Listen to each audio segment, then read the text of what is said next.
Hello and welcome to my Dolo Nightmare guide. Before we get into the actual fight and the strategies, I want to mention that I am lagging a whole lot this fight, and so my execution won't be as good as normal, and I've had to even switch my gear from a full 7-way mage plus magic potion to a 3-way. Just go full manta ray because I will have to tank a bit more due to the lag. Also, my melee prayers would be on time a lot more on my tank ult, but again, lag is doing me some numbers because of the recording. So also a mace and defender is better than a bludgeon, of course, on the ult, but I sold my mace, so just going with the bludgeon. And the Blood Fury helps a ton while learning, even bring it on both accounts if you can afford it. But once you're good enough, Blood Fury is kind of a waste of money. So to start this fight off, we will do a Dragon Warhammer spec and 2 Claw specs.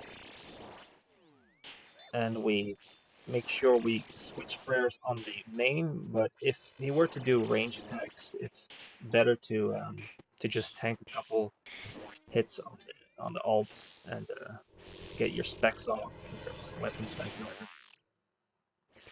Now the husk spawn, you want to do these one click at a time on the accounts. You just click one on one account, one on the other. Let's respect one account and then the other. If you're using like a cheat find or something that shows you which is the magic and which is the range husk, you can kill the one that you're not praying against first, but that's a small detail. I keep my accounts on different prayers, so one on magic, one on ranged, most of the time, except when dealing with husks, or when gear switching, or when dealing with parasites, or the charge attack. Then I keep the alt on the mage prayer, and I switch prayers accordingly on my main. So yeah, your alt is decked out in tank gear with full Justiciar, so he can handle it. Now for the quadrants, you want to keep your accounts in the center tile during the entirety of P1 to make sure that one of your accounts will be on the safe tile by default, and the other just has to move up or down. Turn your camera ever so slightly if you have to move upwards so that you get a good tile click for when the shadow attacks. So you don't want to misclick on Nightmare's head when you have to move. Try and keep your accounts aligned relative to Nightmare in the same way your screens are aligned. This avoids confusion. One goes on the left and one on the right. This isn't necessary, but it's really confusing if your accounts are in different positions a lot. So keep them nice and steady to the left and to the right of Nightmare.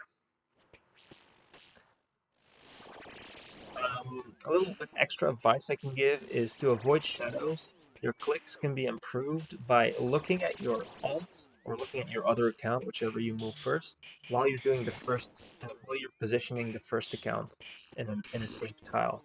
So you know on the next account which tile to click before you even look at that screen. Now, while maging, you want to try and predict when husks are going to spawn, so you can quickly switch to melee and kill them.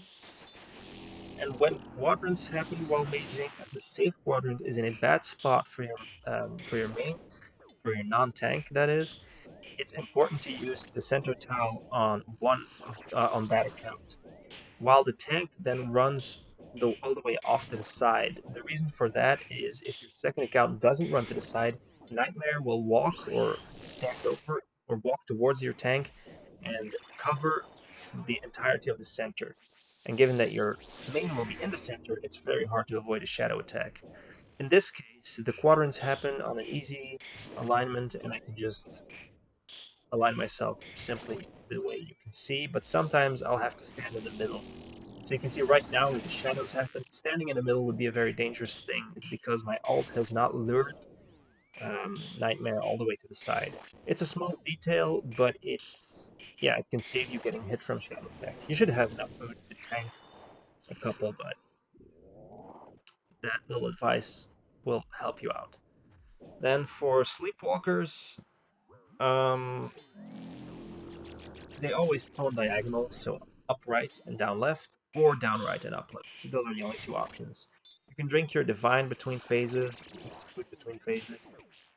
When I got better at this method, could I didn't have to eat at all during P1 on either of my accounts, so you can use the downtime to eat up. Then for P2 parasites, it's useful to know that clicking your health icon to use a Sandfew or bomb will not interrupt your character like a direct inventory click would.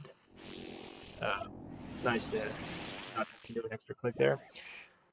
And predicting when the parasite will spawn is of utmost importance. There is a cheat plugin that does that for you if you want to use cheat plugins. But you definitely want to make sure you get your claw spec out and ready to click the moment they spawn.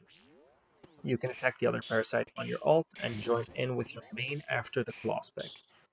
Also be ready to run from the shadow attack if it does happen while your opponents are attacking parasites. Your own safety is more important than killing the parasite quicker.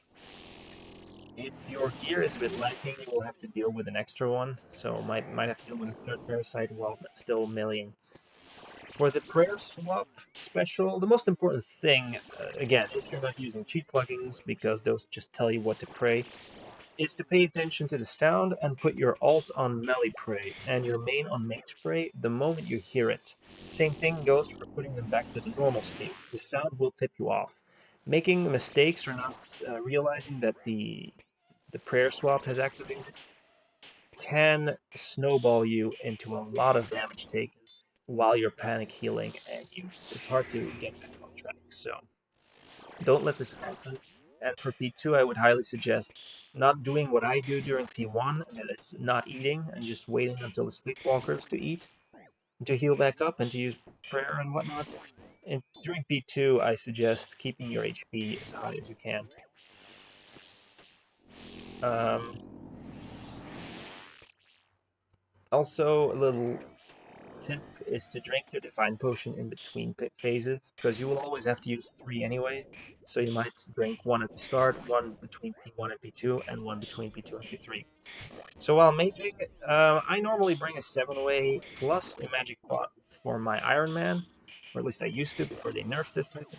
So I would kill the parasite with magic. Now I didn't because of all this lag, so switching back into melee is what I have to do. If you use magic, you want to turn on augury to kill the parasite. That does matter, as opposed to the pillars where it doesn't. It's nice because you don't have to gear switch as much, even though the DPS is a bit lower. On your alt, I just is keeping piety on at all times, so you can tank more hits, and when the parasites spawn, you don't have to click on piety. Then for sleepwalkers, same as before, you can use the downtime as an opportunity to heal up, and you can drink a divine.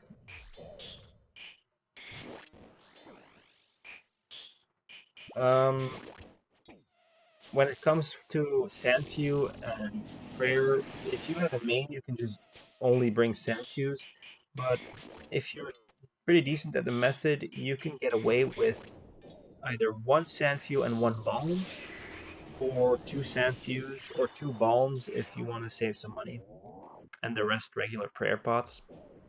But yeah, the easiest of all is to only bring Sandfews, but it's definitely not necessary. Two potions for the parasites on either your accounts is enough. And then for the P3, the final phase, which is the easiest by far, the only challenge here is to remember to turn on your run energy if you get hit by a mushroom. And because the mushroom, the less DPS and the run energy getting turned off is not a problem in and of itself, but if you forget to turn it back on, the charge attack will get you. So try and remember that. Then another thing is to orient your characters quickly when Nightmare prepares for her charge attack. It helps to zoom out so you can see the entire screen and immediately notice where she's going. Right now you see me getting hit, sadly. I blame lag for that. And that's not a joke. It was hard for me to deal with the lag that I was getting from my recording software.